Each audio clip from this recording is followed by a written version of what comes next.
G'day everybody, it's Jake McEwen here and welcome back to Steel Noise Podcast. On today's episode, my guest is two-time world champion kneeboarder, Chayne Simpson.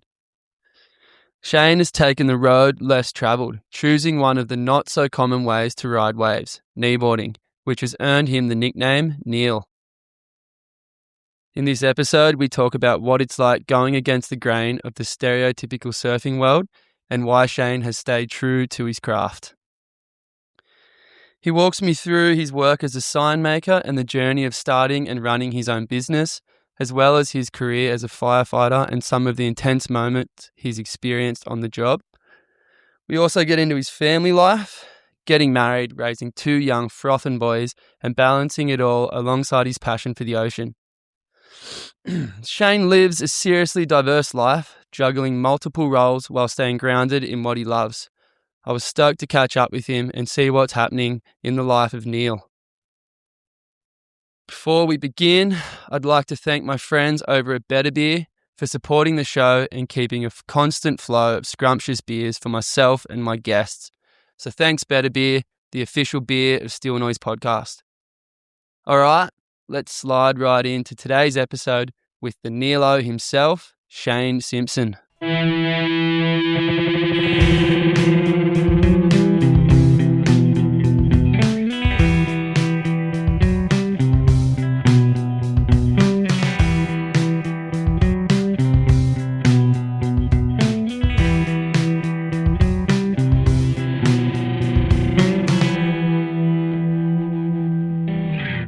Chayne, Jakey, how are you? I'm good. I'm good. What's going on? Just getting my head around this interview podcast thing. Yeah, all the heavy questions I got for you. Yeah. But no, looking forward to it, mate. Been listening to all the episodes. Yeah, you been loving? Yeah, it's been good. Yeah, you've been a hot request, Yeah, that's a worry. hot off the press, mate. Yeah, that's we'll see where that goes, hey. Yep. Well, introduce yourself, mate. Well, yeah, Chayne Simpson. A lot of people know me as Neal. Neal. That's kind of probably introduced myself as that most of the time now. Yeah. I'm old. I'm 45. From Huskisson, Jervis Bay. Live down here now. Wife, two kids. She's a hairdresser, as you know. Yep. She's hairdresser to the stars. Yeah. She's trimming our whole crew's hair, eh? Yeah, just not mine, as you can see. No, I seen you. They're getting a bit of a style do the other day, mate. Mine's a little bit of a Golden Girls sort of grandma thing at the moment. Yeah, that's it, mate. I get around on the waves on my knees, which I think is why you've asked me to come in here. It's a bit different. Oh, not just that, but yeah, that's definitely a significant factor. Yeah. It's not something that's normal, I guess. People want to hear about the Neal. The Neal. Mm. Yeah. So yeah, that's what more do you need, mate? It's pretty good. That's an introduction. Yeah, that's a good introduction. So you grew up in Huskisson, Jervis Bay. Yes. Born correct. in Yarra. Born in Caringbah. Okay. Moved to Woolamaya, which I just say Huskisson because no one knows where Woolamaya is. When I was 4, I think. Mm-hmm. Lived there till 23. Met Shauna in Wollongong, my wife that we were just talking about. Yeah. She tricked me into moving up there for a couple of years and ended up there for 15, I think it was. Okay. And then we luckily, for me, not for most people, but we had a global pandemic and she wanted to get out of there because it was getting too busy and her salon was, she was just having trouble with staff and things. So then we moved down here. It's got to be 7 years ago now, I think. To Mollymook, yeah. Yeah. Because I remember as a kid always seeing you getting around and knowing you, but like, it was like, sometimes he's here, but like, I don't see him all the time, so he mustn't live here, but I just assumed you did. Yeah, I think I had a lot of people fooled there too. Yeah, I guess because you're up in... Yeah, well, I just... had your roots in Husky, yeah. Yeah, roots were in Husky, and I, without offending anyone in Wollongong, the waves weren't too crash hot, so I got out of there as much as possible and would just shoot down here and... surf down here. I grew up with a lot of the guys down here. Just they'd come to pipe and stuff like that. Yeah. I feel like I can say the P word. It's not a secret spot anymore. So no. yeah. So and we'd spend a lot of days down here. Yeah, a couple of the breaks around here. So I knew a lot of people, so it was a very easy transition. Yeah. Were you like a part of the pipe glory days, like back in the day when it was pretty heavy and? Yes, the kind of back end of it. Yeah. There was a couple of guys when I started there that were proper heavy. Yeah.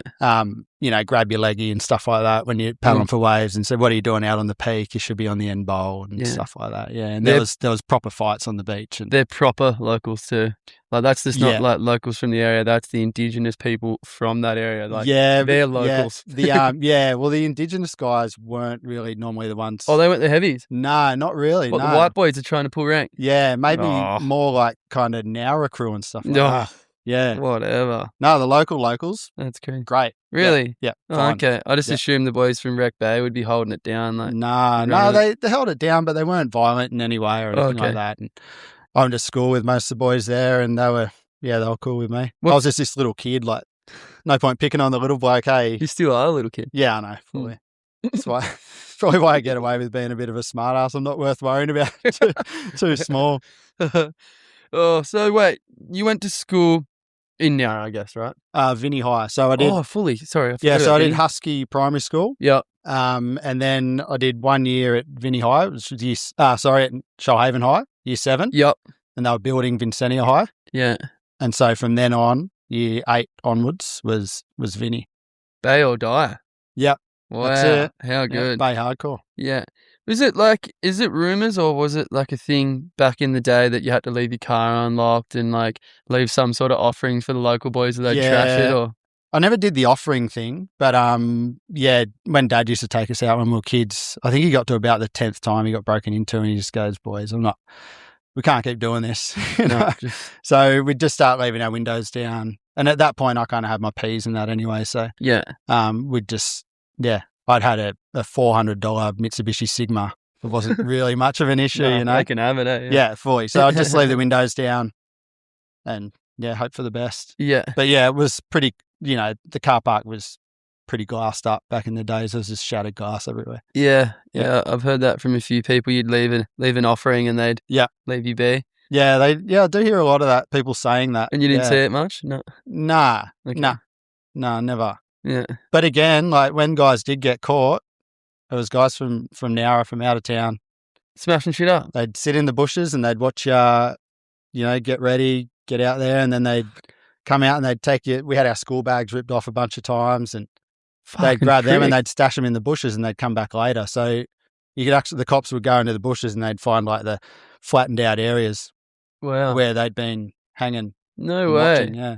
That's bad because like the indigenous boys got the rap for that. Yeah, unfairly. Yeah. Fuck, true. See, like I've been under the impression that the boys from Wreck Bay Village would just come up and just smash it up and be like, we got your land now. Nah. Like, so they had everyone was fooled, by these guys from out of town. Fuck, cockheads, that sucks. Yeah.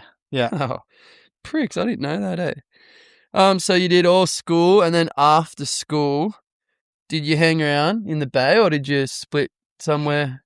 Did you live elsewhere? I didn't. I did a sign writing apprenticeship I had to go into Bomaderry to do that. Oh, yeah. So you're just living in the Bay still and just driving up? Yeah, just head up there. I was kind of just living with my dad at the time. Mum and Dad split up for a bit and they went, Mum and my brother and sister went one way and I just hung with the old boy and I was just driving into Bomaderry in the Sigma. Yeah. And mad. Yeah, doing a bit of a sign writing apprenticeship there. And then I think I did that for like 5 years, 6 years maybe. And then I met Shauna up in Wollongong and moved up there. Rented out a unit and continued the sign writing thing up there. Up there? Yeah. Sick. Did you have to go like TAFE for that? There was a choice. So my boss was a bit of a tight ass. He offered me $180 a week to stay and not go to TAFE and just work an extra day with him, or $170 a week and he'd put me through TAFE. So I took the extra $10, $10 a week and just went, I'll hang. So I didn't get like an actual certificate. But then when I started my job in Wollongong, they said, let's do a recognition of prior learning thing and get you ticket.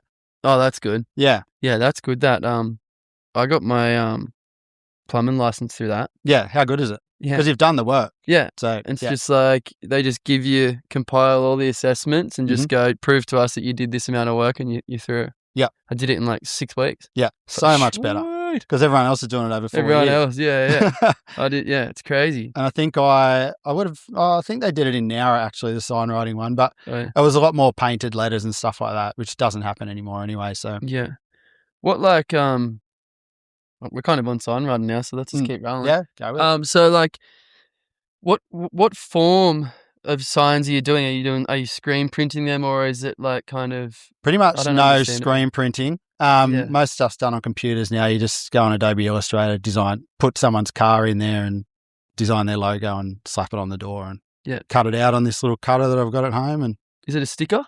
Yeah, okay. It's generally all stickers now. It's all stickers. I don't reckon I've painted a sign in 20 years. Yeah, right. But you used to paint it? Yeah, very rarely. Yeah, but I could do it. Yeah, I had the little brush and the stick and really. Yeah.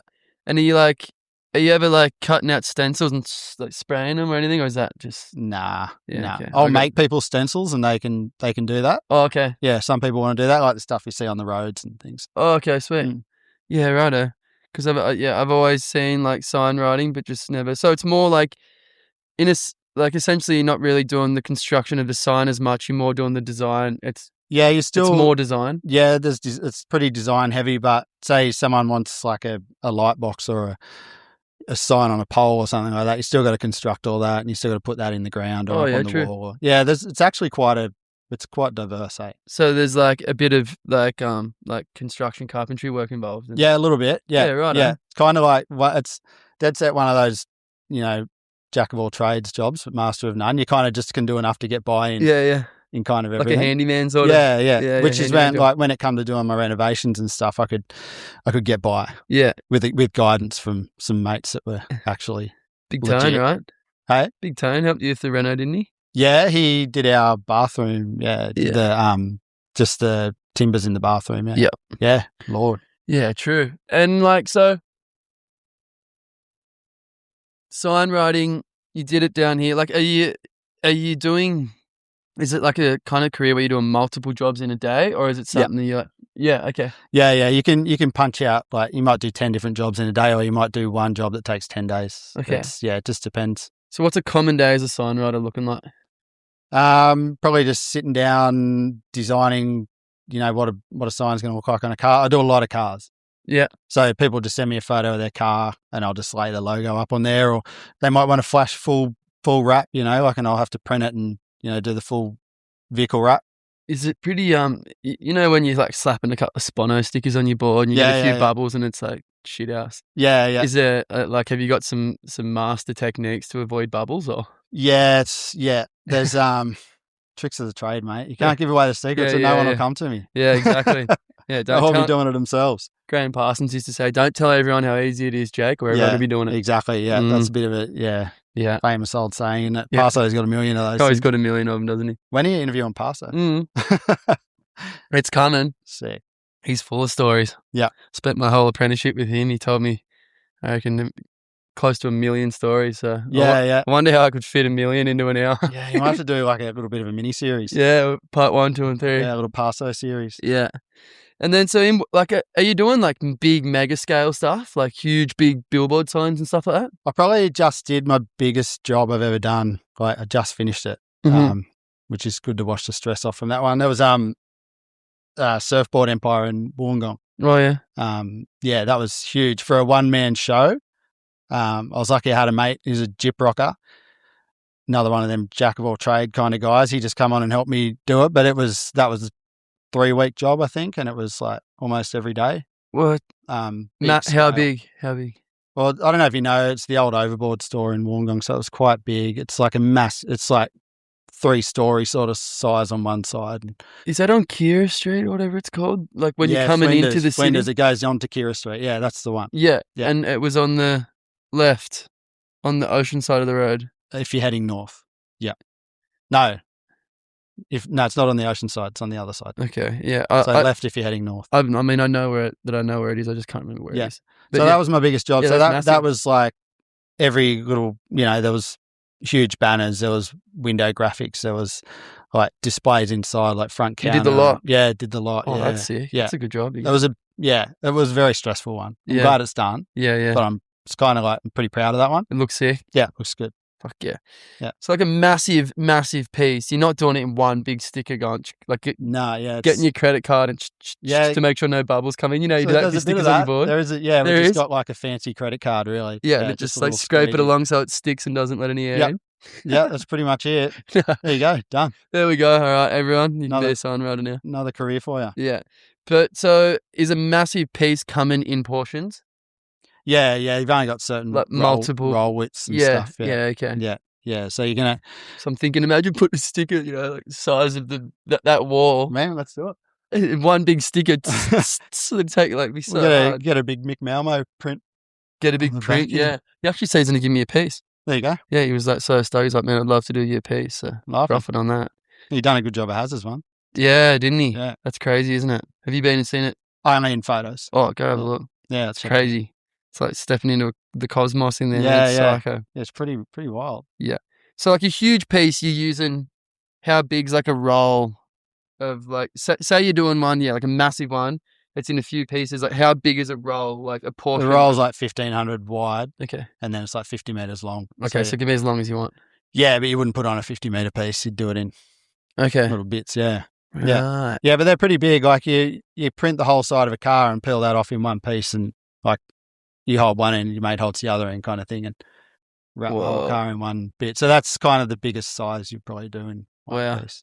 What if like you're doing it and like are you getting multiple of the same print on like a backup roll in case you fuck it? You just don't fuck it. It just costs too much money to do that. Wow. It's so expensive. Yeah, it's pretty nerve-wracking. Like that's hectic. You know, I have stuff so much where you've had them blow out of your hands onto the dirt, and then that's stuffed. Like you can't picking the dust out of it. So yeah, it's a reprint. There's no two ways about it. Eh? No profit. You're done. Like hating yourself for the rest of that job, kind of thing. Is it an expensive thing to get a print on one of them rolls? Yeah. Fuck, that's hectic. Very hectic. So yeah, you learn not to drop the print. Wow. At all costs. Yeah. Man, I go through stickers like it's no one's business because I fuck them up all the time. Put it on crooked, or I like get a bubble and try and cut the bubble out and rip your sticker. Like, that's the Spono stickers. Oh, they're only this big too. Yeah, they're easy because they're just little. They're just one individual letters. You just peel them. I made those. Did you? Yeah. Oh yeah, I like those. Yeah, they're good. They're easy for you. Yeah, they're easy stickers. But if you got like one that's a bit of a square and you're trying to like line it up on the stringer and get the bubbles, like I'm bad at it. You get it slightly crooked and you're looking at it every time you paddle for a while. Yeah, I peel it off. It does me lid in too hard. Yeah. I'm gonna start again. Yeah. Yeah, right. Well, we're kind of on the topic of work here. So what was the transition from doing that to fireys? You just got sick of the fireys thing. I went on a trip to Nias. How long have I been in the fireys now? 13 years. It was probably 15 years ago. And there was 3 fireys on the trip. And they're all talking about how they'd been here and been there and done this and that. And I'm like, how have you what's with all this time off? Yeah. And you shouldn't admit to wanting to be in some sort of job like that for time off, but it's definitely a huge factor. Is what it is, isn't the it? roster, the holiday setup.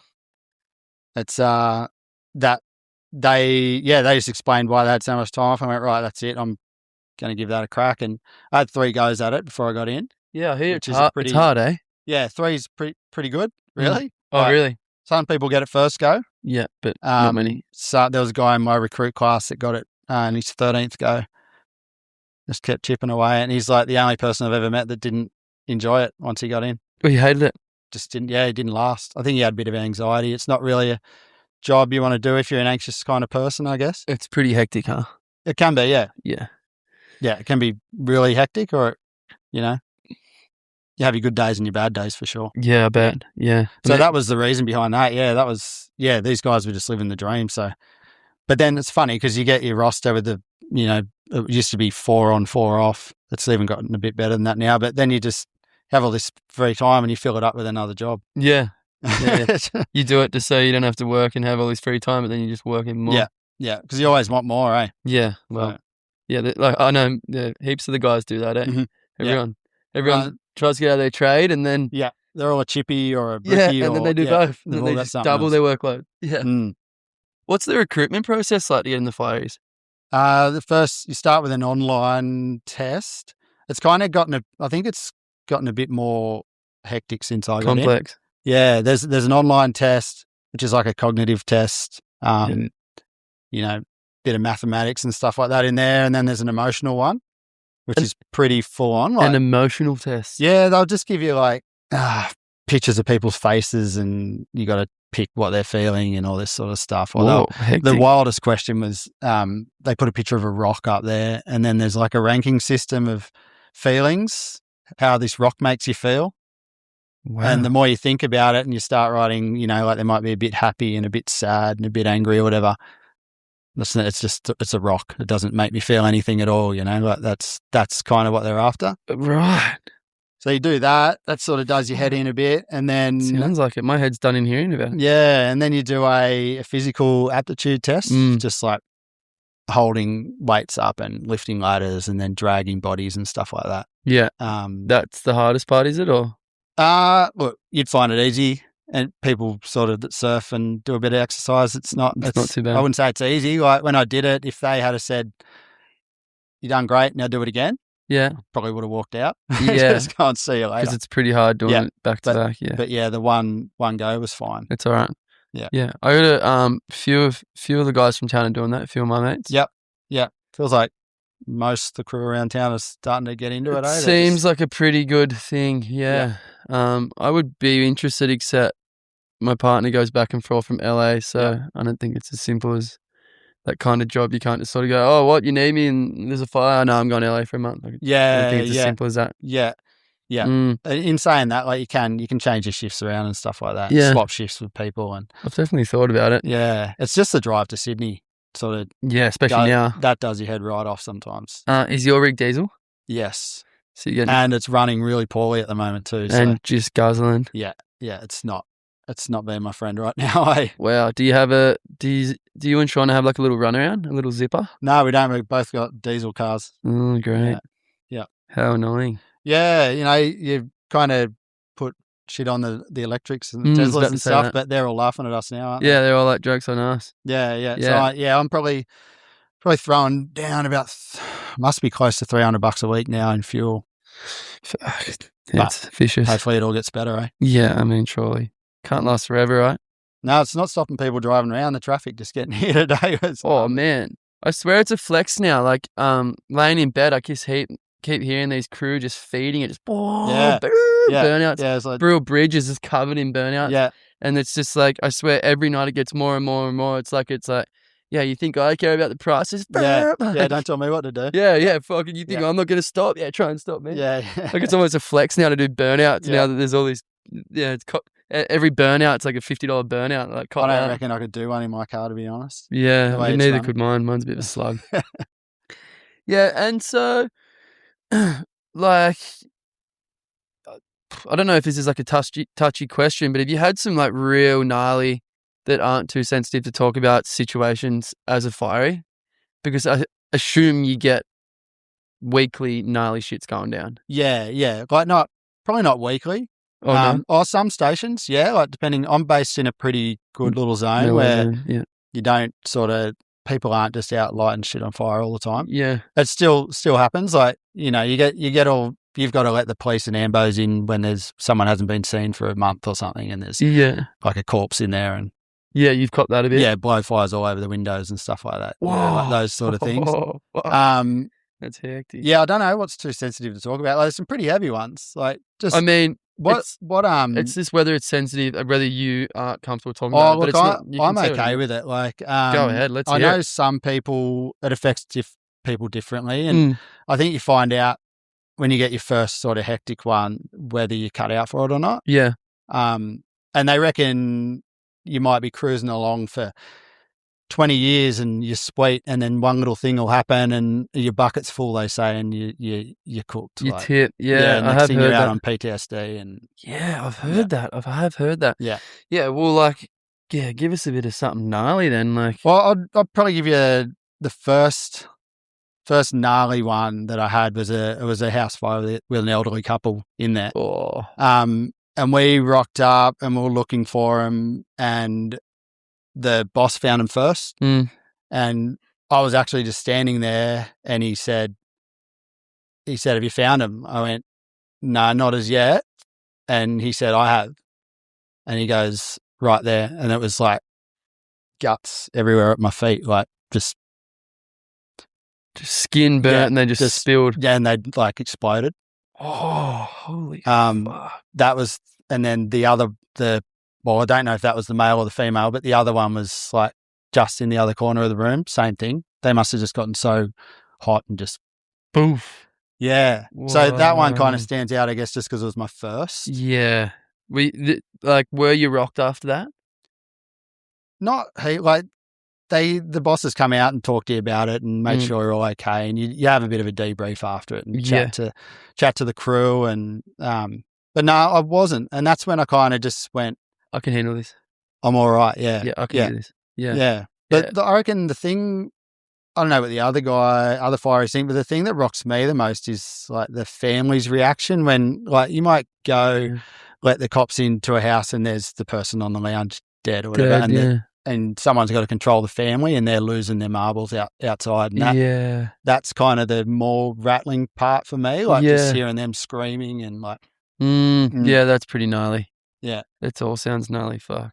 Yeah. Yeah, so it's not all what everyone thinks, like Foxtel and ice creams in the freezer, we're actually, we are doing stuff occasionally. Yeah, and it's not all 4 on 4 off. Sometimes those 4 could be absolute hell. Those could be, and you could, who knows how it affects you.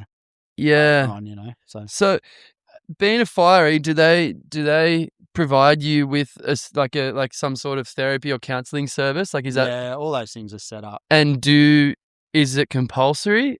It's not. Okay. And it kind of should be, I think. You should be forced to go. But so they have these, there's forms for everything, but every time you have an exposure to something like that, you fill a form out and it kind of goes in your file and things. I don't know if they get to a point where they go, geez, this guy's seen a lot. They go, right, you come in, you don't have a choice, boy, get in here.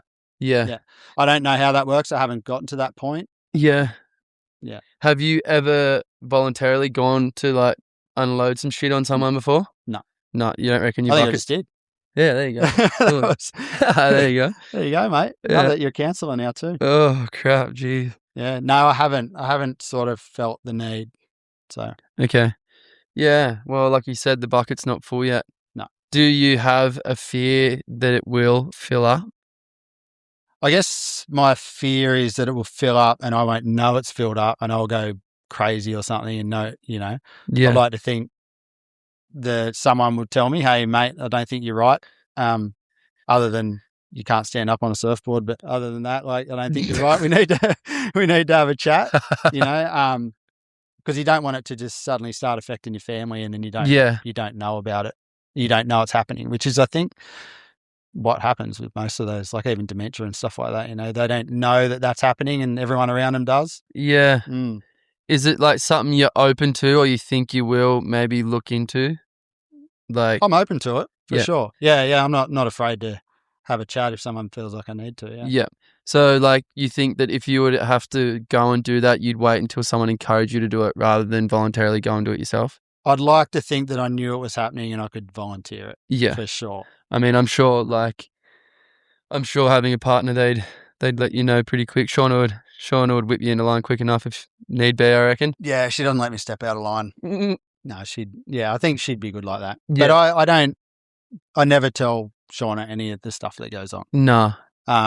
She occasionally asks, but I'd rather just not. Yeah. It's called secondary exposure, Okay. I was going to say, is there a word for that? Yeah. Secondary exposure. I was going to say like collateral exposure or something. Yeah, that could work. But no, it's just like, if you're talking about something, other people get affected by it as well. And yeah. And I think she's pretty tough. She'd be fine with it, but definitely never talk about it in front of the kids. The boys. No. They would. Which, that might be, some people might say I shouldn't, it might be, I need to expose them to some things to harden them up a bit or something. It might be the old school way, but I'd rather protect them from that. That's not necessary, in my opinion. What do I know? But I don't think it's necessary to tell kids about exploding corpses. At that age. Exactly. You know what I mean? Yeah. But well, yeah, let's talk a bit about the boys then. Mhm. So you got 2 boys. I do. Yeah. Axel and Jai, yeah. Yeah. Max just turned 12. Jai's 8. Yeah. And they're fucking great. Yeah. Yeah. They're good lads. Good kids. They are good yeah, kids. you've hung out with them a I bit. know the boys. Yep. Great kids. Yeah, Jai's a bit scared of your pooch. But there was some good photos That floating was around good. of that the other day. Yeah, I think he was running off with a stick and my dog went after him and he didn't like that. Yeah. Caught him a bit off guard. Yeah, which is funny because Jai likes to, he's never got a shirt on. He's always flexing. Yeah, he around, likes stirring the pot a bit too. He's a cheeky bugger. Thinks he's pretty hard, but yeah, that's good to see him melt like that occasionally. That shook him up a bit, didn't it? Yeah. Did you have siblings growing up? Yeah, I got a brother. And did you say you had a sister as well? I got a sister as well. Yeah. Yep, I was going to say you've met my brother. Yep. Troy. Yep, I know Troy. And so he's 3 years younger than me, and then I've got a sister who would be 5 years younger than me. So you're the oldest? Yeah.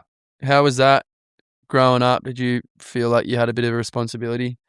No, and like looking back, I sometimes bad regret example. that. I actually wish I had taken a bit more of a big brother role, but I don't think I did. I think I was might have been a bit selfish and in my own little world. Yeah. But like me and my brother we were like that. Growing up, you were? Yeah, tight as. We still are now, but like we were back then. We were inseparable then. We just did everything together. And the sister, was she in on the action, or was it just because she was a girl, it was a bit different? Yeah, she just did her own thing. Hey, we hung out doing family stuff, but I think she was just that fair bit younger. Yeah. Yeah, me and Troy were just hell bent into surfing, and she wasn't. Yeah, just did her own thing. Yeah, but yeah, no, we're still close now. Close with my sister. Sweet. And are you close with your parents? Yeah. Yeah. Sweet. Yeah, they're fine. They I mentioned earlier they split up, but they kind of got back together, and they're under the same roof again. And they're together again. Yep. Wow, that's cool. Yeah. Oh, good one. And so, how old were you when you met Shauna? I'd say about 23, I reckon. Oh, you were young. Yeah, yeah. So you've been together 20 plus years. Yeah, I was trying to think. Yeah, 22 years or something. Yeah, sweet. I think I made her wait 10 years till I went DK, dropped the knee. Yeah, I was going to say you're married, right? Yep. Yep, sweet. Yeah. So it must be. I'd feel bad about not knowing how long we've been married if I knew that she knew, because I know she won't know how long we've been married either. Yeah, so it's fine. We've had anniversaries where I've remembered and she hasn't, and vice versa. So. Yeah, I mean, a number's a number, isn't it? You've been together for a shitload of time. Doesn't matter. Yeah. Yeah, so we're 10 years pretty much on the dot, I think, before I did the proposal thing. Yeah. How'd you do it? We're just walking down the beach at Vincenia. I think we were there with her family. They used to stay down there at Christmas time. Yeah. They'd hire a house, and we're just walking along the beach there. I had the ring in my pocket. I did the fake ring thing, like the $200 one, so she could pick a good one later, because I was, she's pretty fussy. Yeah. You get the wrong ring. You stuff that up, you know about it forever. Yeah, that seems like a pretty intense transaction. That's harder than the actual proposal, is trying to pick the ring. So I did it the coward's way and just went to it was a pretty good ring. She was happy with it, but then we went and got a proper one. But just did this love heart thing on the beach. Will you marry me in that? And just said, come check this out. And she come over, and her first reaction was, what'd she say? Something like, are you being an idiot or something like that? And I'm like, whatever, you dickhead. Yeah, something along them lines. I'm serious. Yeah, and then, she said yes. So, here we are. And were you married? Did you have the boys before you got married? Or? No. Oh, no, that doesn't make sense. That's a stupid question, isn't it? Oh, well, yeah, if you do this, if you do the math, it's a dumb question. Way off. Yeah. Anyway, we'll skip that one. Maybe I'll cut that out. No, so, we had, I think we were together maybe, time to do the maths there, maybe married for like a year or two before, we and then did the deed. Then had Axe. Yep. So, sorry, you said before Axe he's just turned 12. 12. Jai's about to turn 9. Yep. Sweet. About a month or so. And the boys are surfing and just doing the stuff that young boys would do around here. Yeah, exactly. Yeah. Fishing, surfing, skating. They're just into what you would hope they're into. Fully. They're very active kids. Yeah. They don't mind sitting around watching the TV as well, but they're happy to be out and about. But they're I had into them it, out yeah. all day today. Yeah, Yeah. I'm pretty sun fried at the moment. I reckon they're pretty tired as well. Well, Yeah. Max is. Jai went to school because he wanted to go in the Easter egg raffle, but Axel had the day off. Yeah. No, If the sick. teachers are watching, he was sick, by the way. Sick. Very, very ill. Yeah. Sore throat and an ear infection, we'll say. Yeah, exactly. That'll do it. Because you can't really prove those. They go, he looks sick in a few days. Oh, Well, now he's got 2 weeks to get over it now because it's school holidays. So. Oh, true. You don't need to go the last day before school holidays. That's they don't do anything. Teachers don't care about that. No. Everyone had the day off. Yeah. The one before the holidays. Yeah, sweet. And are you planning on like just bringing the boys up here? There's no plan to go back to Jervis Bay or move anywhere? I'm here forever now. This is your day. Yeah, we love it here. I think everyone's happy here. Yeah, it seems that way. Yeah, there was a little while there where Shauna, I think she was missing. She was, born and raised in the Gong, and she had all her friends up there. I think she was missing the family and stuff up there, and she could have quite easily gone back up. Yeah. But now I don't reckon you wouldn't get out of here now. No, she's pretty settled here now, eh? Yeah, well, she's doing like part of the committee and the board riders as well. And she's got a little salon set up. That's how she's met half the crew around here. Yeah. Yeah.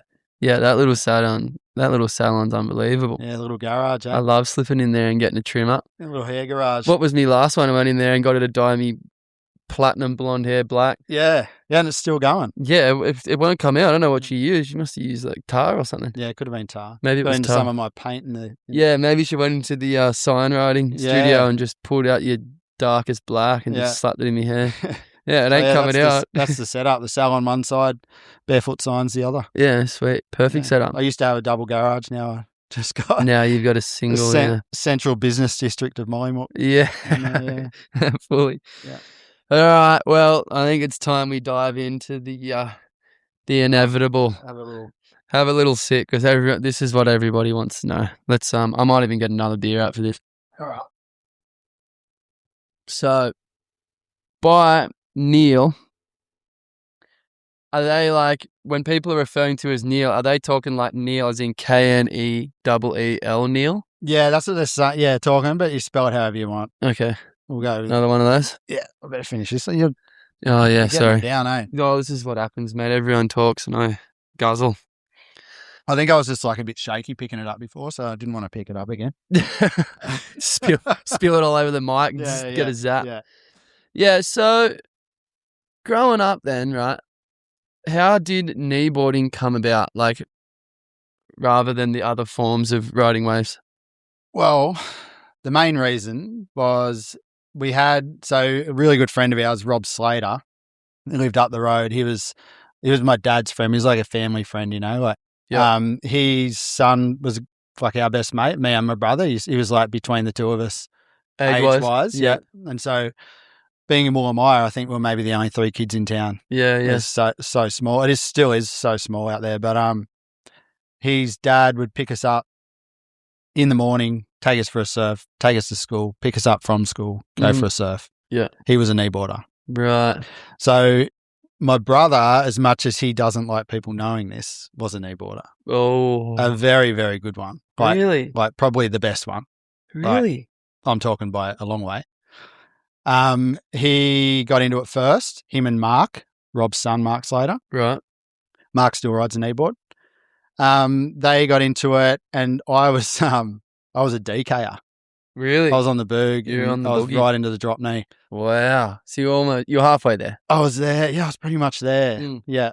And so, he'd take us and then they started doing this comp thing. They'd go up to Wollongong, to the Wollongong Area Kneeboard Association, the Whackers. The Whackers? Yeah, so they'd go up there and I just tagged along one day and had a bit of a go on the board and I was just like, it's just like the drop knee, but I'm actually going faster and I can turn and I kind of enjoyed it. And then as you know, there's not many kid kneeboarders, right? So the older guys pretty much just like all took us under their wing and like groomed us, if you like, to go to stick with it. Like, Don't worry about that last motion. You just stay down there. Yeah. Even if you go across and like lean on a rail, they'd be like, "Whoa, that turn was huge. You're so good at this. You should just get." So your ego gets kind of pumped up. And, fully grooming.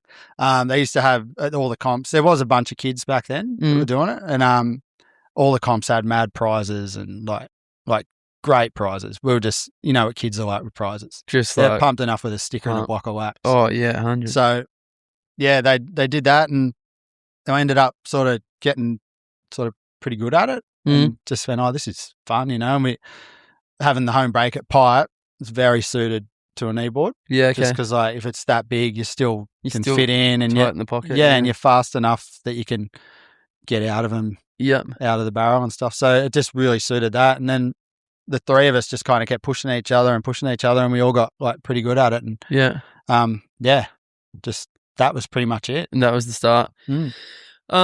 So why did the brother get out of it? You got to have pretty thick skin, eh? Yeah. Like back in the day, you're getting semi-roasted. Yeah, I get I'm sure I get grief behind my back now, whatever. No one gives me grief now, like at all. Yeah. I just don't. If someone is giving me grief, they're generally not a very good surfer. I mean, seeing what you can do. Well, I never cop it off guys that can surf. No. Yeah. Well, you're like, the plebs, but why don't you stand up? But well, you get on your knees and do this thing. Yeah, there's heaps of that. I just tell them I'm scared of heights or something like that. You know, I just can't. I just go, I can't stand up. I don't. How do you do it? Show me. Yeah. I mean, I've seen you stand up and you surf. I won't say equally as good. You definitely. I hope not. Yeah. You're definitely like as good as it gets on the knees, but like you surf great standing up. So, yeah. I can do it like easily. One of those like I can do enough to get by again. Oh, I mean, you're surfing good. Like you're surfing well above average on your feet as well. Thanks, mate. So, And what you reckon, Troy? He was just sick of copping the heat and just, fuck, I'm so stiff. It was hard to get boards as well. Like Rob Slater that I mentioned before, he was making our boards, doing a great job of it. He'd bust them out for us for nothing, and sick. And they were good boards. But it was just like his hobby. Yeah. So it was hard to say when you wanted to sort of keep progressing. You know, you guys can just go into a shop and grab a board. They're just there, yeah. Yeah, we couldn't. We'd have to wait might wait 6 weeks for a board. True. And you break one, suddenly you're boardless. Yeah, we went to Lakey Peak, and I reckon this might have been about the clencher, eh? We went to Lakey Peak. Troy broke all three of his boards and then ended up on my boards. No way of getting another board off anyone, anywhere. Wow. Yeah, so I reckon there's a bit of that for sure. Yeah. Give us like a run through of like what's a standard kneeboard looking like dimensions, height, thickness, roughly. Well, my standard board, which Parksy that makes my boards, Dave Parks. Yeah. You know Garrett Parks. You've probably surfed with Parksy a bunch of times here. He's hung around. He used to hang around here back in the day. Yeah, I know, guys. My standard one of his that he calls the Summer Cloud Special. Oh yeah, named after Pipe, of course. Pipe, yeah. Is it's like 5'7", 22 3/4 wide, maybe. So they're just wider. They're wider. They're shorter. They're a bit thicker because where you can stand on a surfboard and you've got leverage with your legs. Yeah, like you can actually pump. Mm-hmm. Kneeboard, you're relying a lot more on the wave. Okay.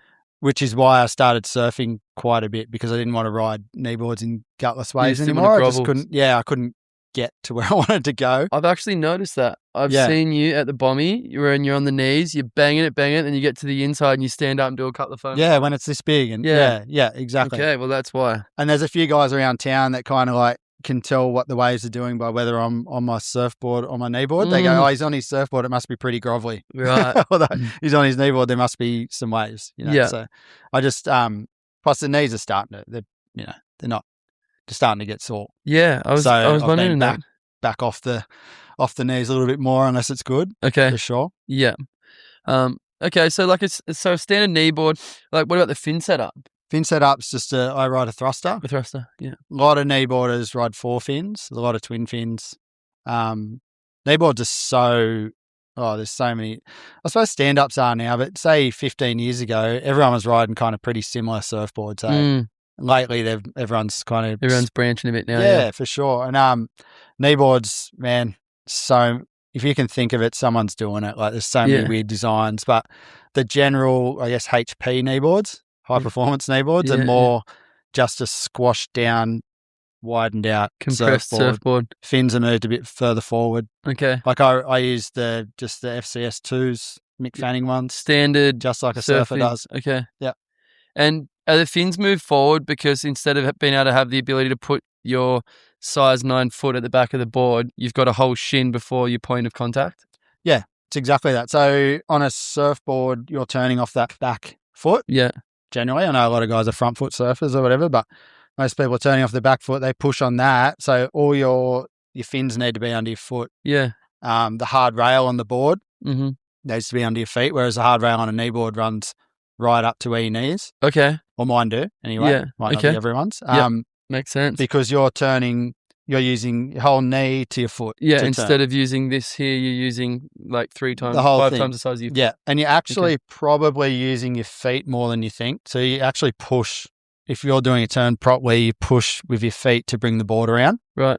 It's not all just about leaning on your knees. What are your feet like? Are they are your toes tucked or are they flat? They're flat like They're that. flat. They're flat on the top of your foot. Yeah. Okay. Yeah. So You never tucking your toes? You're wearing booties, you tend to wear the top of the... No, you don't tuck the toes. Never. No, I think you'd break your foot. If Okay. you come off yeah. Okay. Yeah, no, it's all just like you're kneeling on the floor. Yeah. Yeah, your foot's Like you're praying. flat. Yeah. Yeah, that's why we get the name beggars all the time. Yeah. They're just praying.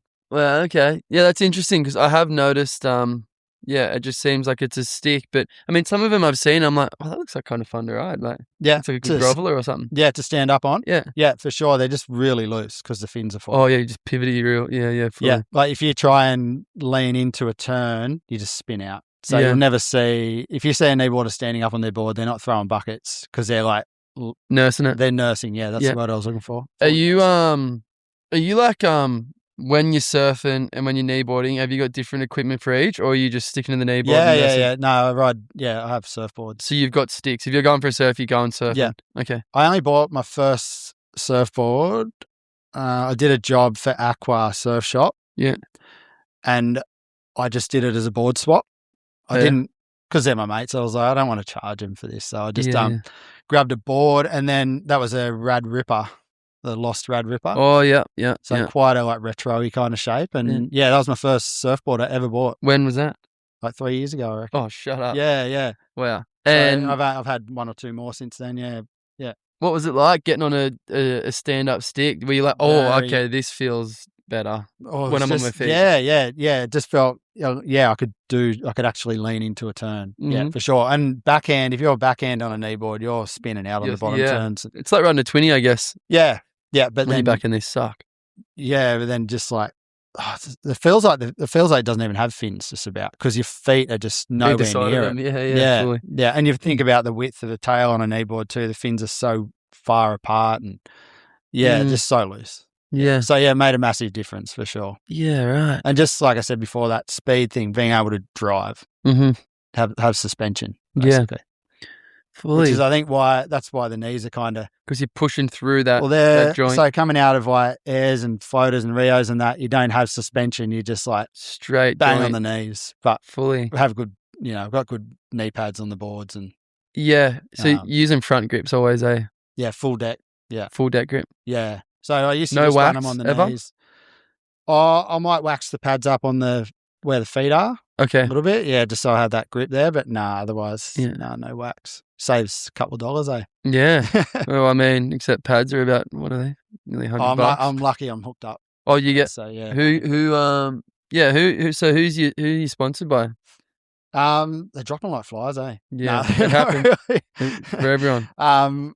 Look, Mad Dog at Zion's been Gives like, you certs. for years now. He's been unreal. The best thing about that one wasn't the free suits or whatever. What if he started making me pay for suits? I wouldn't even care. It's more like going on the trips with them and stuff like that. The community more, hey? Yeah, and just doing the little clips and stuff. Like they got Yeah. such a good team. Yeah. It's like the most boys, Yeah. but it's the most it's an iconic team. Oh, there's some absolute. It's just a team of just riffraff. Yeah, mate. it's all a lot of old boys now too. Yeah, how is that? Yeah. Margot Like we used to and- have the over 40s pyramid was one of the things they did. I think it was Hoyo, Pacey, me, and Kai Otten, I think. Yeah. Now it's like most of the teams over 40. Oh no, yeah.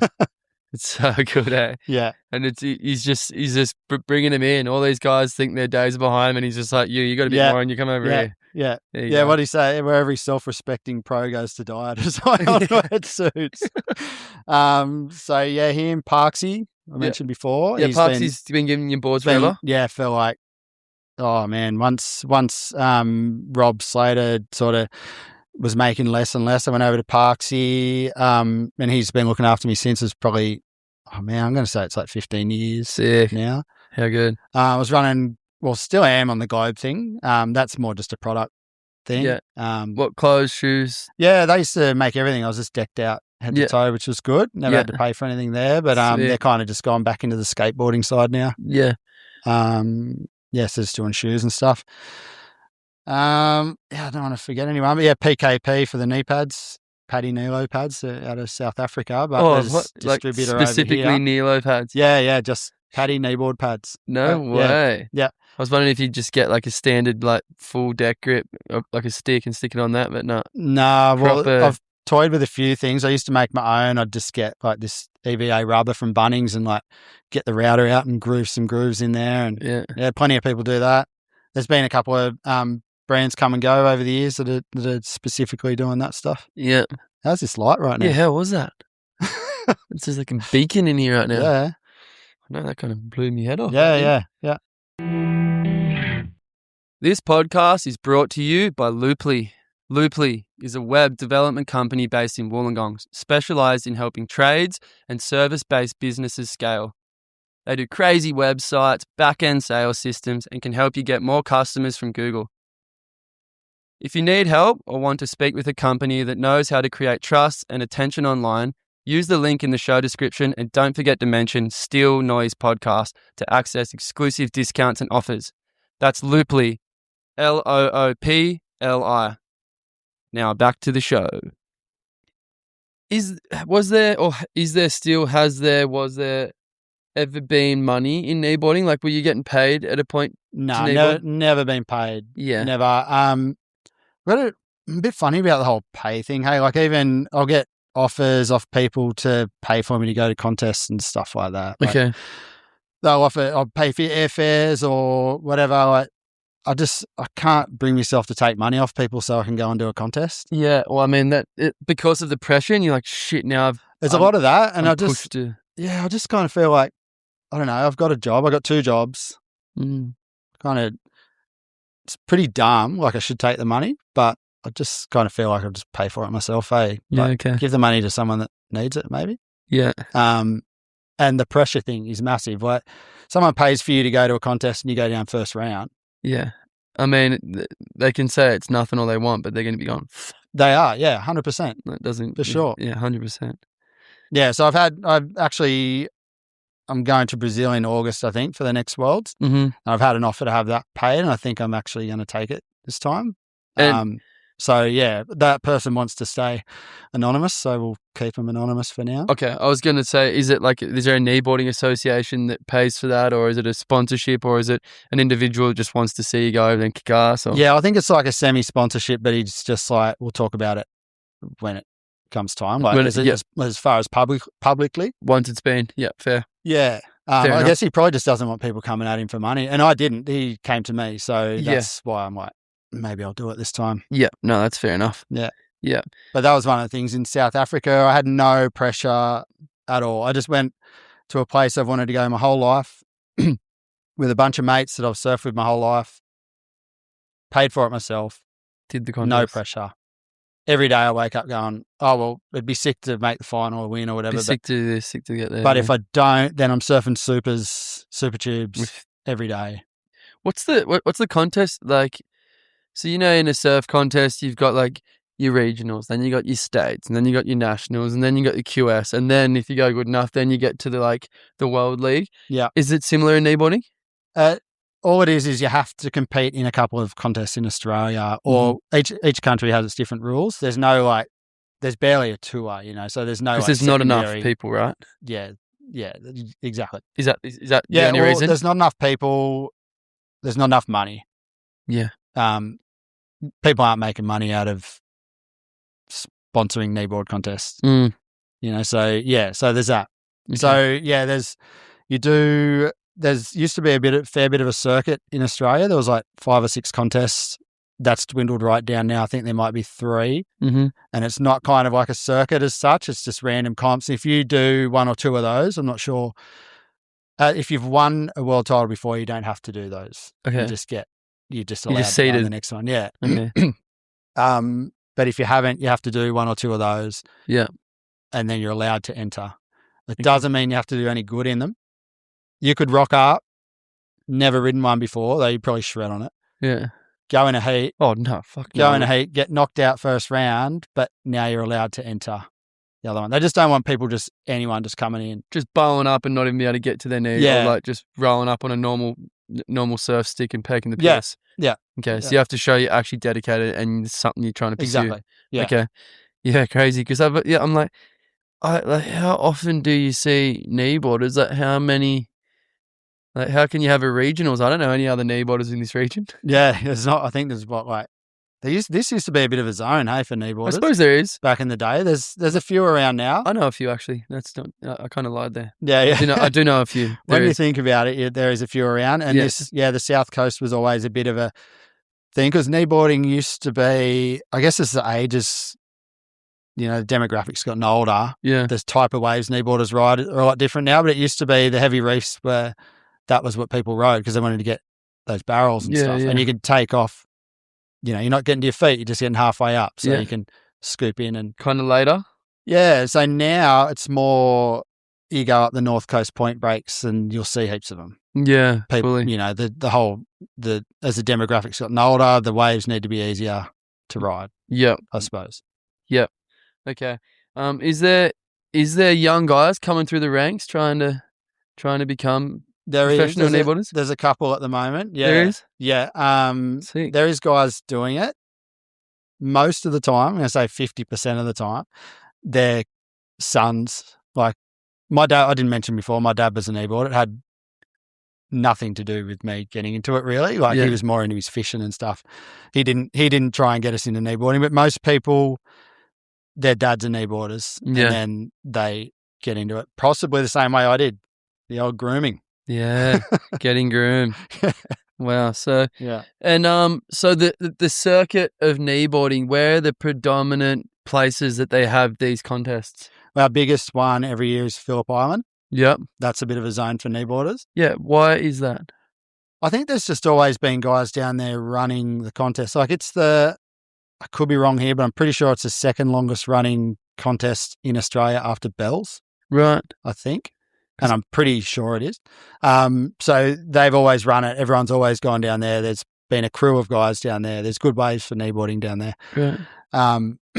So yeah, that's our big one. That's our I don't know, like our pipe masters kind of thing. Because that's the home. Like I mean, from what I've heard, that's the home of kneeboarding. Like that's the epicenter. Yeah. And I'm like, I wonder why Phillip Island. Like what's there that brings them? Well, there was one guy in particular, Neal Luke, who he passed away maybe a year or so ago. He was like one of the best, and he was a shaper kneeboarder, and he ran the contest every year. Very well respected down there. Okay. So was he from there? From there, yeah. Okay, yeah.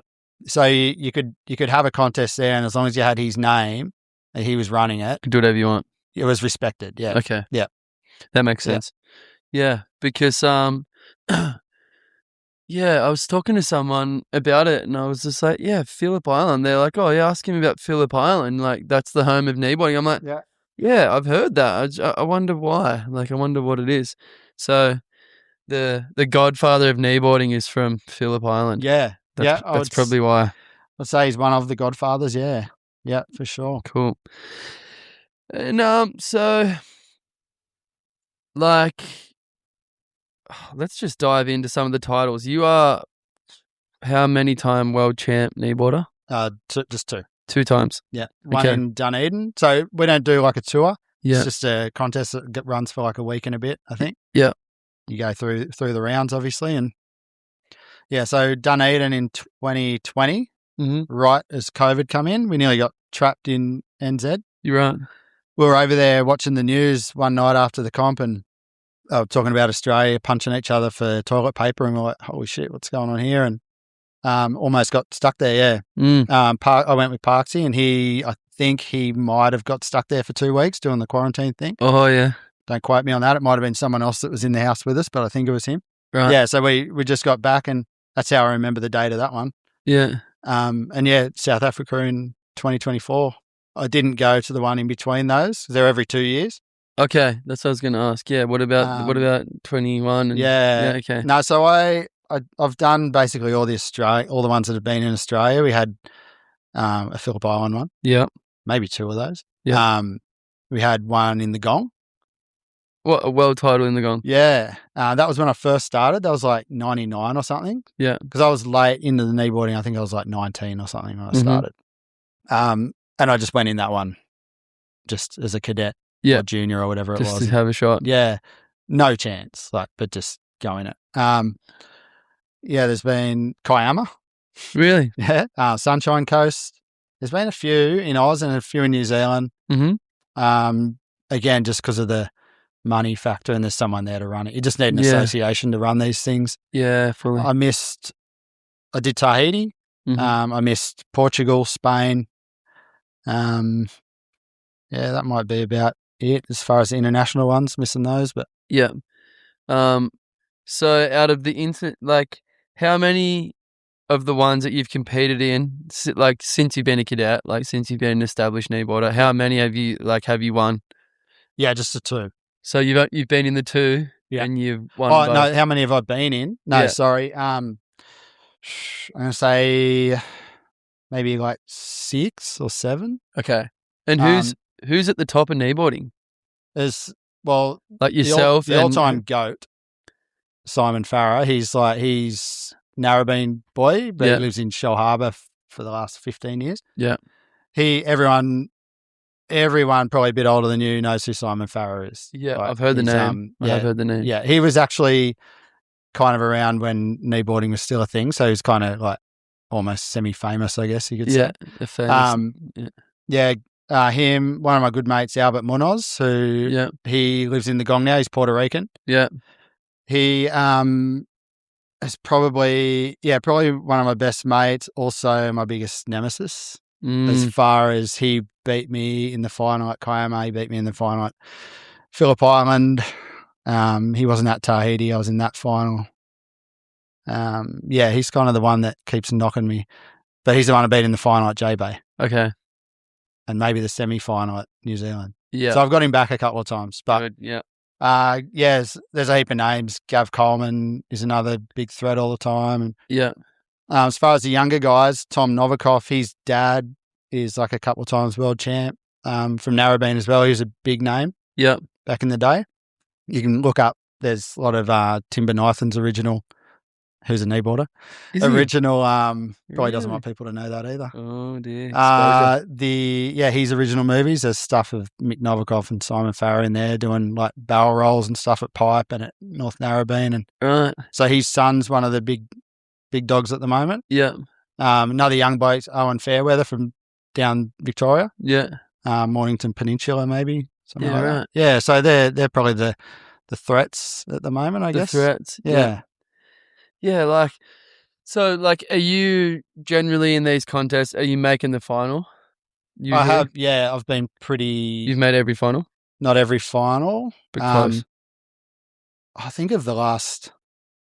Yeah, I guess of the last 5 I've been in the final each time. Yeah, and I've definitely, I look back at each one of those and I know exactly what I did wrong in each one. Yeah.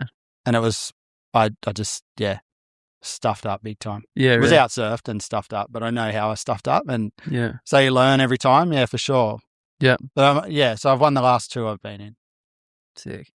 So is it with kneeboarding, right? So surfing, you can go through your regionals and your states and you can get recruited to do these. There were this iconic, say for example, Mark Richards.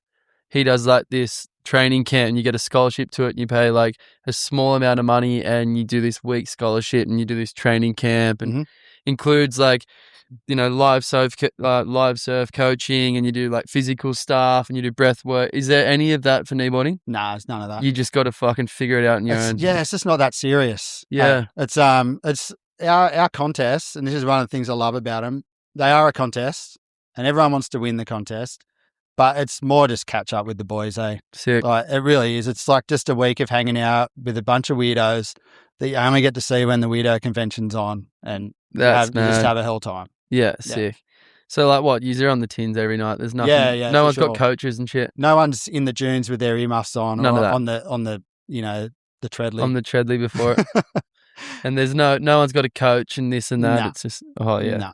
It's kind There's of none of that, which I really rate about it. And I'm Strip not back, taking yeah. anything away from guys that do that stuff. That's sick. Yeah. It's just not that serious. Yeah. It's probably got a lot to do with the fact that, there's not big dollars in it and stuff. Yeah. Once you throw dollars in, that would change for sure. Yeah, fully. Like I might even jump on a treadly and put the earmuffs on. Yeah. Well, if you got to, if that's what it takes. Mm. You got any like crazy stories of like? It sounds like it was all a bit a bit of a looser regime, the kneeboarding circuit. Have you got some crazy stories of just some funny shit that you'd get up to if it wasn't so serious?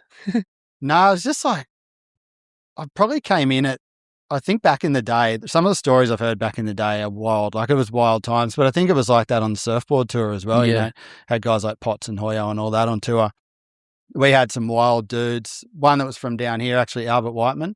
Yeah. Who your dad would have known. My mate was friends with. Is that Album who passed away? Yeah, it's the one that went off the lighthouse. Yeah, that was he was good mates with Dad actually. Yeah, so he was like the wild man of kneeboarding of the kneeboarding scene. Yeah, and Right. that was back when it was a bit kind of pro. What's that? 80s, 90s?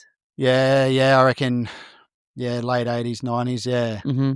They were loose, man. Like when I started like doing more and more contests, I was older. I had family and stuff like that. So we're hitting the tins and we're like hanging out, getting pretty pissed or whatever, but we're not ripping in for days or anything. Yeah, there's no. Yeah. I guess there is crew that are having benders. Mm.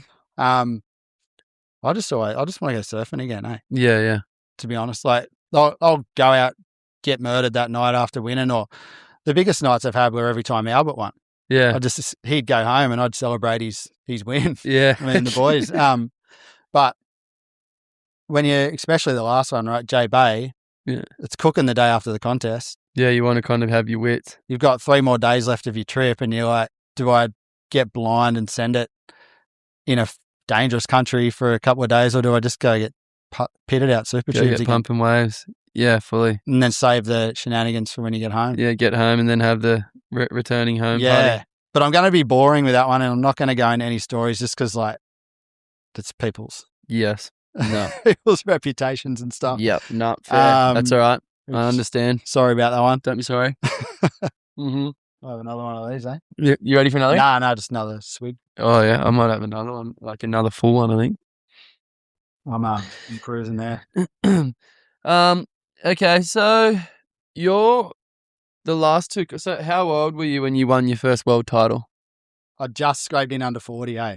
Oh, so I was 39. No way. Yeah. Oh, that's crazy. Yeah. We joked about because we were like, generally in kneeboarding, the finalists they're getting on, like they're going to be in their 40s or whatever. And it was me and Sam Coyne was the other guy in the final from America. Mm-hmm. And we were laughing because it's like a final that was both were under 40, and I think I scraped in by 2 or 3 weeks. Yeah. But it counts. Yeah. Under 40. Wow. Crazy. Yeah, so 39, and then the last one was 2 years ago, so 43 or something. And Brazil's coming up. You're looking to take that one. Yeah. How are you feeling about it? Well, I probably haven't done as much kneeboarding as I should in crappy waves, like we were saying before. Yeah. I'm kind of, if the waves are crappy, I'm on the feet, so I probably need to get a bit more serious about it and do a little bit of practice. Start groveling a bit. But at the same, I've never trained for a contest or anything. Yeah. Probably, again, that pressure thing. If you train your ass off and then you don't do any good, you're just like, what did I... Yeah, you feel like a clown. Yeah, you're up every morning, running or swimming or whatever, and staying off the tins or off the carbs or whatever you got to do. I haven't done that, but I've always kind of surfed quite a bit before I go away. Yeah. I reckon the main thing is just got to make sure you can paddle. Yeah. When is that? When's the Brazil one? August. Yeah, August. So, I've got a little family Indo trip booked in. Yeah. So we're going to hit that. Someone's drilling outside. I wonder if my dad's just forgotten that the podcast is on. Fix the clothesline while they're doing the potty. Anyway. Where was I? Brazil, yeah. So we're going to go to Indo with the family, and then come back for a week, shoot over to Brazil, and then I wasn't super keen on going, but a mate dangled the whole Chile carrot and said, you got to fly through Chile anyway. If we go to Brazil, yeah, do a couple of weeks there. Hang on a second. I reckon that I'm just going to close that window real quick. I think old mate from next door's come down to his holiday house and decided to spark into a bit of work at 6 p.m. apparently. Well timed. That's good of him. Thanks, mate. 6 p.m. Easter Thursday. Anyway, yeah. So,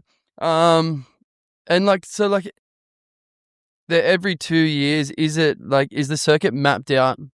Like previously, you know where it's going to be, or they decide they have one and then I think so. They have. It's kind of like the Olympics. Yeah, they have the one, and then while they're having that one, someone bids for the one in 4 years. Or okay, yeah. So some association puts their hand up and goes, "We want to have it.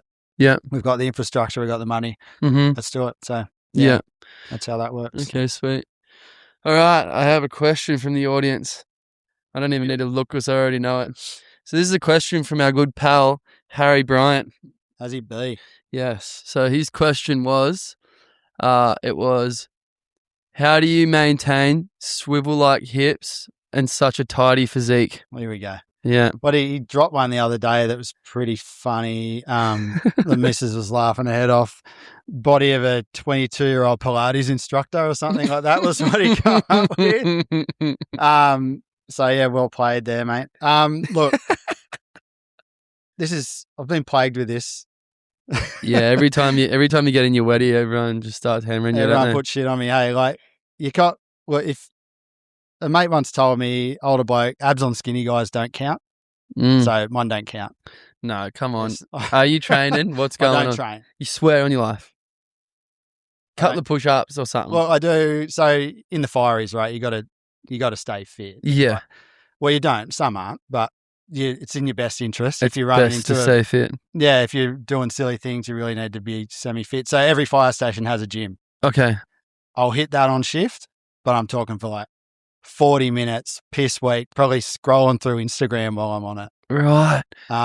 So yeah, I'm not smacking protein shakes and watching me calories and stuff like that. Because you are fit as a fiddle. You're an absolutely cut snake. And I'm like, what's this guy got going on? Is he up in the dark with one of them sweatbands on and his eye watch or whatever that bloody thing is, that checking his heartbeat? None of that. None of that, mate. It's I don't know. Look, my brother's the same. He just looks the same as I do. I haven't noticed. It's in your genes. Well, yeah, he's like, so the way I describe my brother to people is he's like a man-sized version of me. Like he just looks the same as me, but he's actually like just proper size. Because I'm more like a fun size. The throwdown version. Yeah, exactly. Yeah.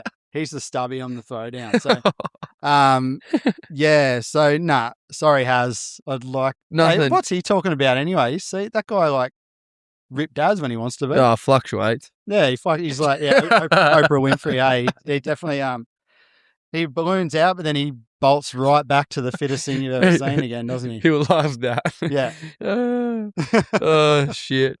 So like, are you like doing yoga and shit or anything, or like nothing? I'll have a stretch for sure. Doing a bit of stretching. Yep. Yeah, I stretch. I probably stretch too. Like Shauna we'll be standing out in the park somewhere, and I'll suddenly just bust into a stretch. Yeah, stuff like. I mean, I'm doing that, and I'm 30, so. But yeah, I think that's just that's necessity rather than trying to maintain the physique. Fully, like suddenly start cramping up just because you're standing somewhere for too long in the one spot. Yeah.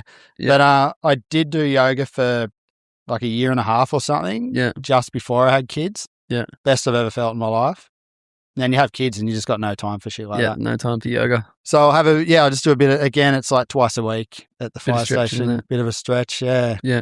I'd like to do more for sure. I reckon that's way more important than like busting dumbbells or something like that, Like you need to stay limber. And the old swivel hips, you got to keep them swivelly. Stretching. Yeah, keep them got to stretch to keep them swivelly. Have you ever like busted a peg kneeboarding or? No, I've never. No injuries. I've never broken a bone other than like fingers, toes, nose. Kneeboarding injuries? Any of them? The nose was the rail on my board. Okay. The other ones, man, never. Yeah, touch wood.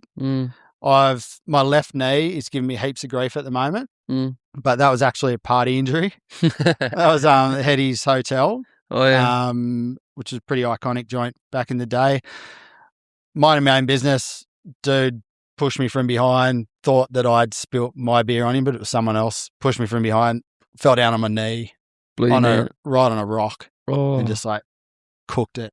Wow. And it's kind of never been the same since. So that's if I go on like a boat trip or over to Indo for a week or something, 2 or 3 days in, I'm like, you saw hurting. Yeah. Mainly on left-handers, like bottom turning. Right. So if I can just go right, I'll be fine. Which rights are better anyway. Sorry to the goofies. I agree.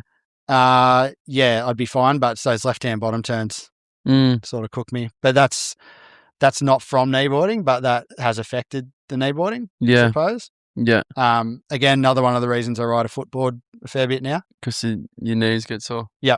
You don't feel like you got any sort of wear and tear at all, injuries from kneeboarding? Oh, I have.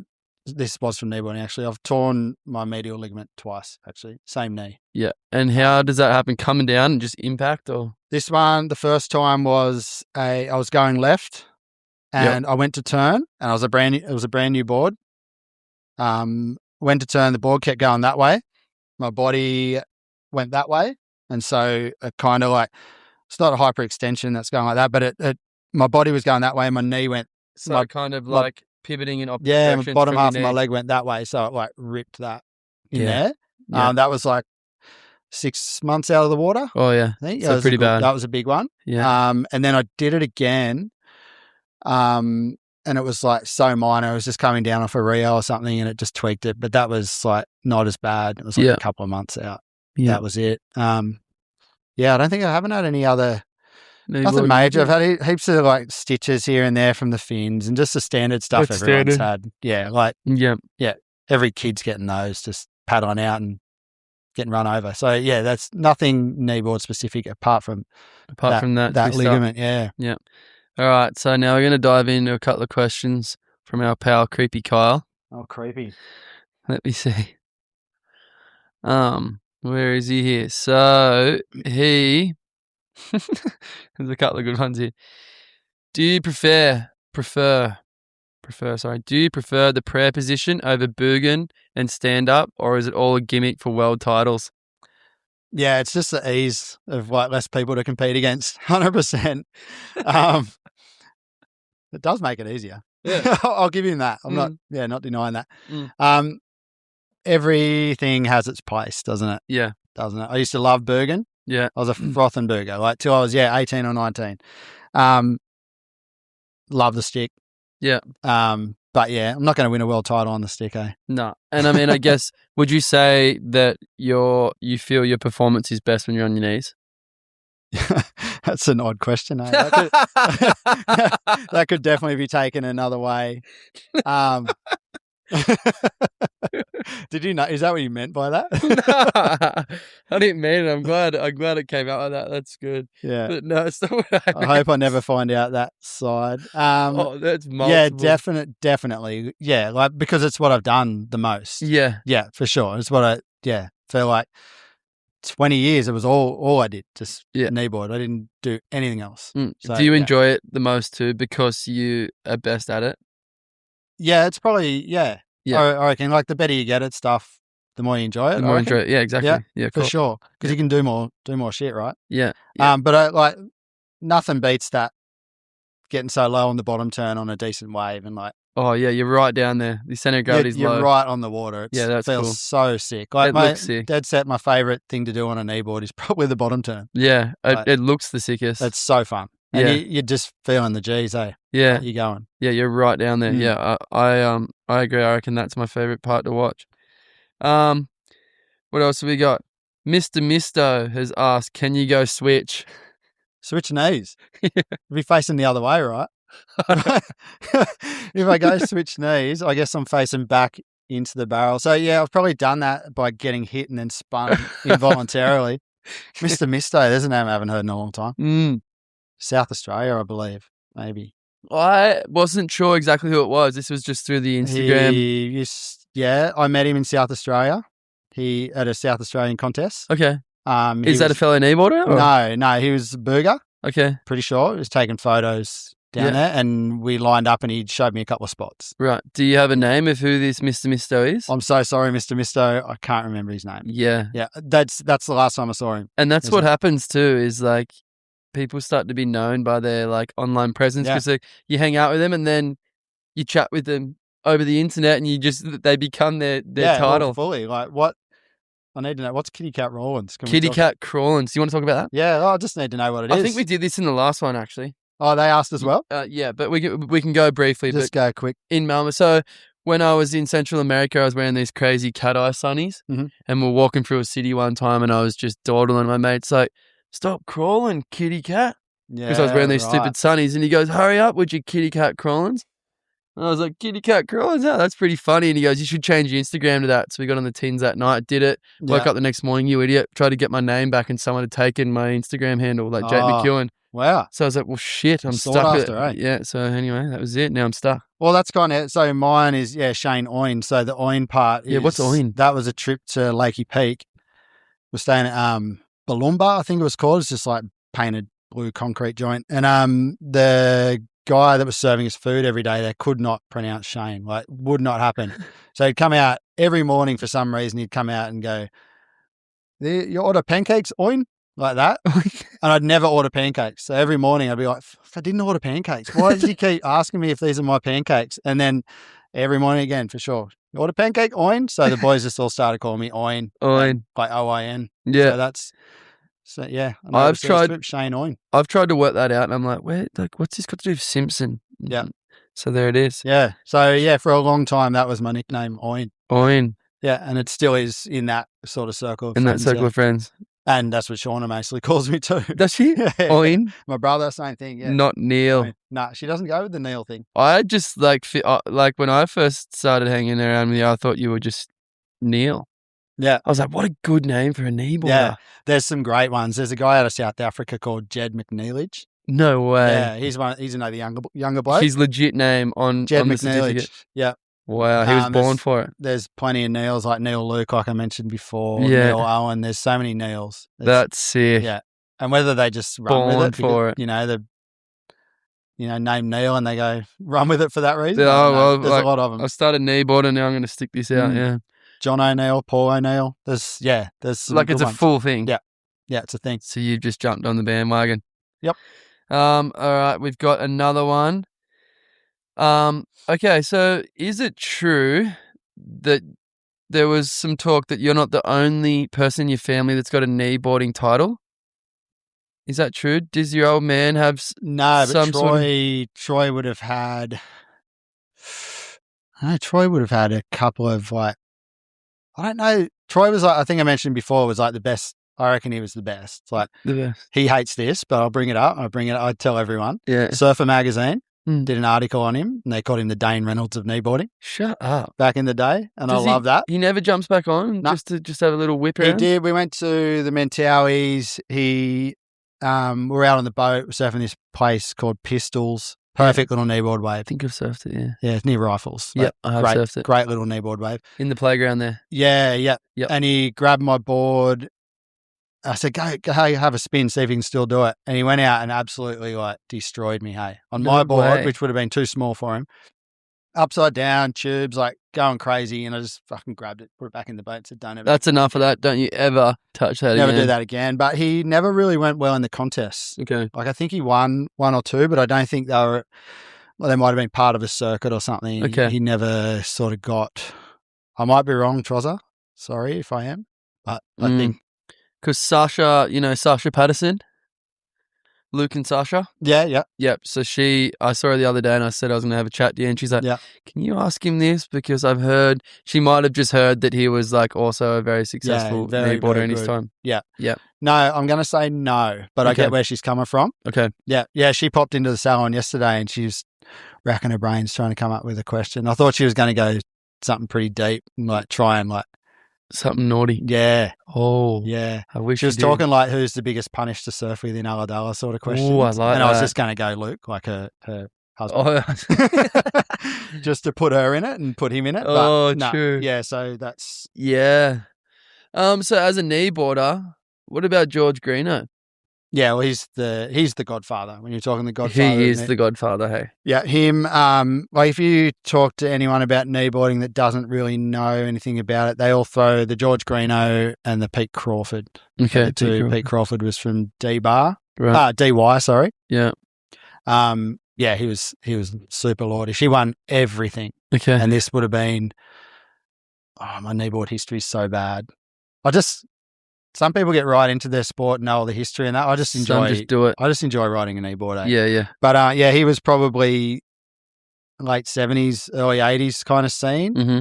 He was about when Parksy started coming in and he kind of took over and dominated every contest after that, Dave Parks. So Parksy is a very good kneeboarder as well as makes them. Yeah, Parksy's got a title. He beat me in Tahiti. All right, so he's the man. Yep. He's the best surfer / shaper in kneeboarding, I guess. Like he actually rides what he creates. Yeah, that's knows cool. He's his own test pilot. Wow, winning a title on your own board's pretty cool. Sick. That yeah, is sick. And he actually won that after the they were cheering up the dude that come second in the end, Hamish from New Zealand. Yeah. He hassled me out of the whole heat. Under me, all around me, wouldn't let me catch a wave. I was third. Using tactic, yeah. Yeah. They were cheering him up the beach. Yeah. The whole New Zealand crew, like cheering, thinking he's taking the world title. Yeah. And then Parksy needed like a 9.2 and jagged like a 9.6 or something. No way. Took it under the buzzer. His exact words later were, if you're not going to fucking do it, I'll do it. Like, as in win it. Because he wanted me to win because I was on his boards. Oh, yeah. He's talking about you. Yeah. It's like, if you're not going to win it, I'm going to fucking win it. And if you're not going to fucking do it, let me just take it. Yeah, wow. And then they just had to drop Hamish on the ground. And then Parksy just, waddled up the beach, like no fanfare at all, just like, I just won. Yeah, cheers. All right. Yeah. To the pub. Yeah, pretty much. Yeah. How good. So would you say, like, as a kneeboarder, who are your role models then? Parksy. Okay. Yeah. The biggest role model I had when I was younger was a bloke, Steen Barnes, his name is. You find him on Instagram. He's quite a well-known photographer now, 16 images. Okay. Goes by. Yep.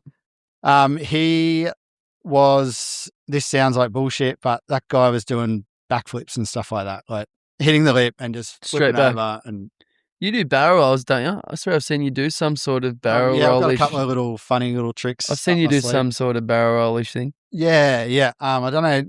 This is something we were laughing about the other day. We don't really have names for kneeboard moves as such. Yeah. But yeah, we've got all these little. I think you just send it wherever it goes.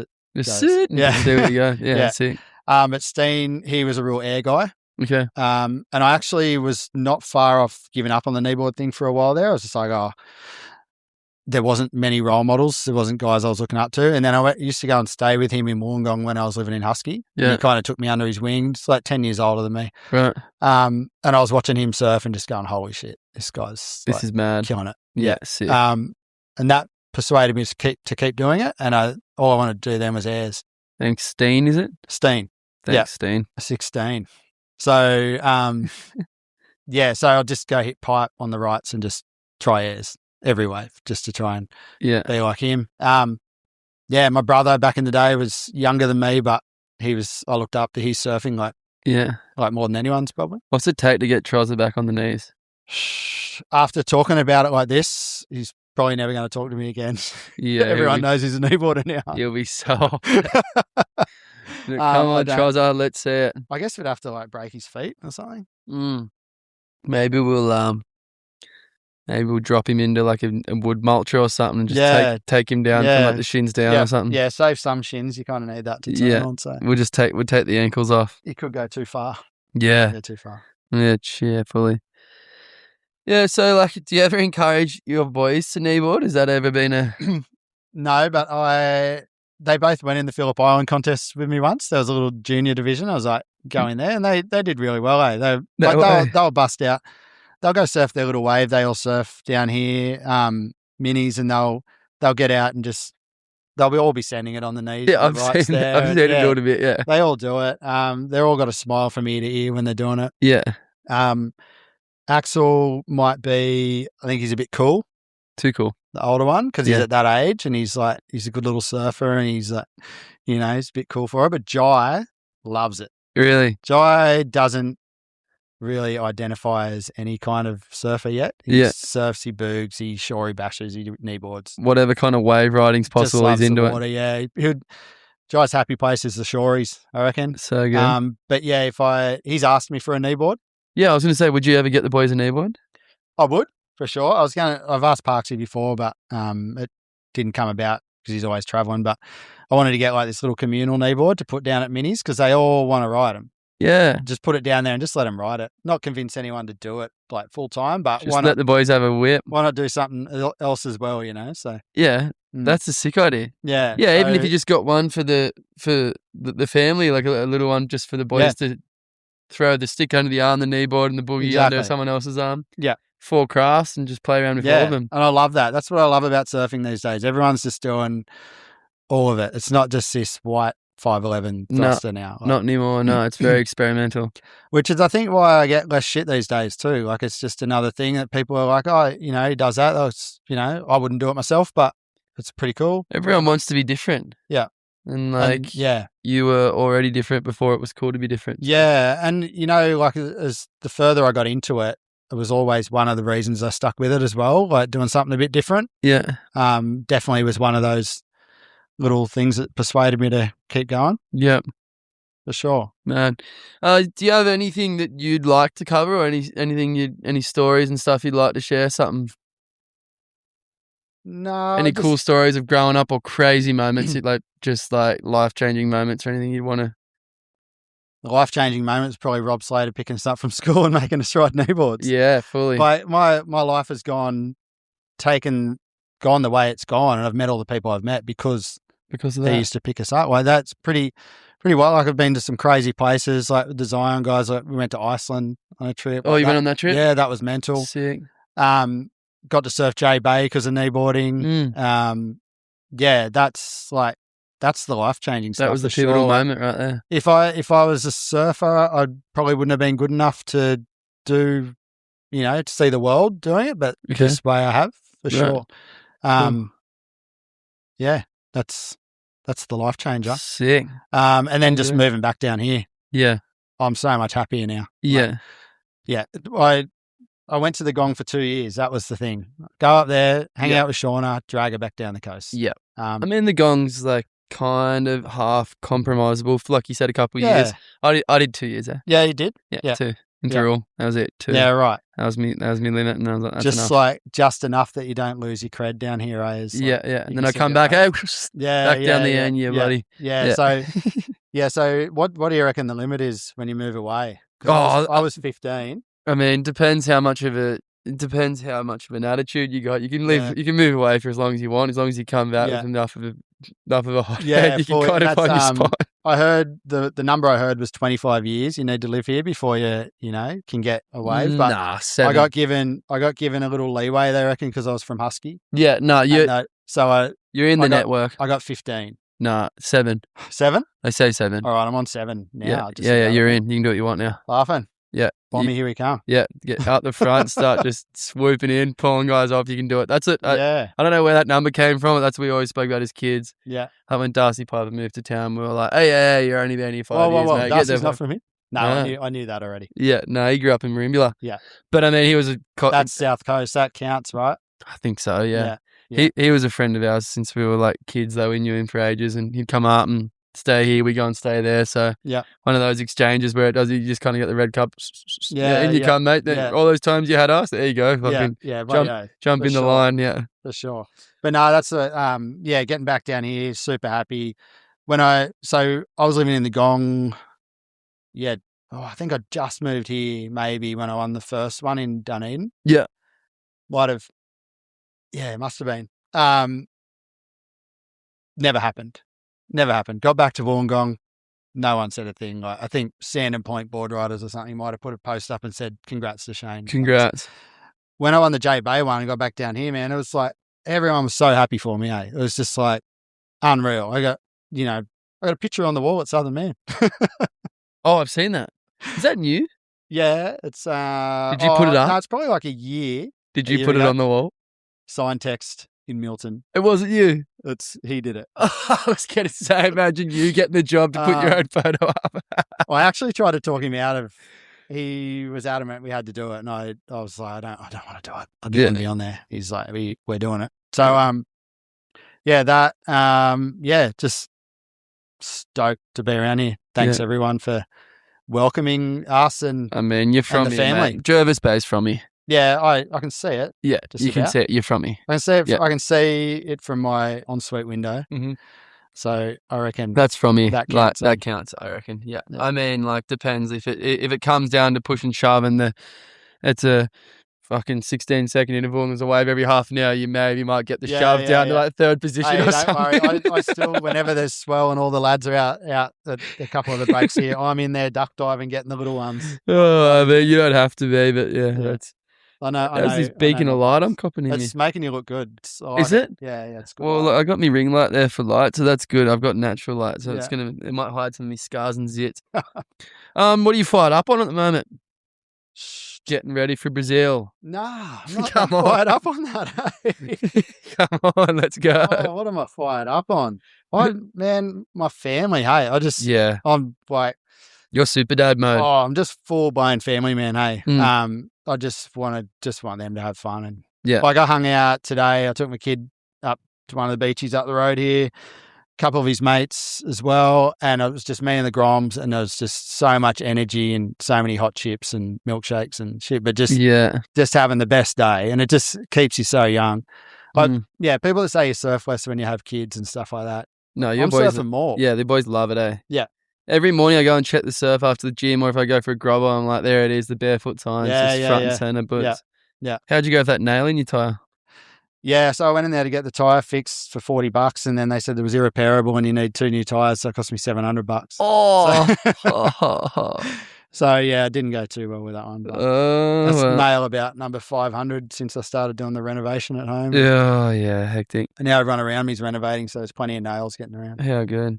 Yeah. What kind of shindig are we having when you win Brazil?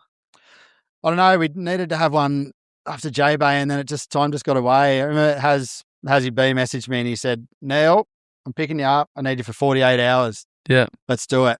And Sean was like, go, do it. Party with the lads. And I just freaked out. I went, I had shit on. I went, fuck, we'll do it another time. And then it just never happened. And it's happening this time. You don't have a choice. It has to happen if I get this one, I reckon. This is out there now. There won't be just a couple of people trying to drag you. You got to. Where's the ticket take parade down the main street of Milton and stuff? Yeah, maybe. Yeah, we'll cheerleaders and stuff. We'll tape you to your board nude and cheer you down the street in Milton. Make sure it's a warm day, will you? That's right. I don't want to be looking at your abs and pecs. I won't even look at your pec up.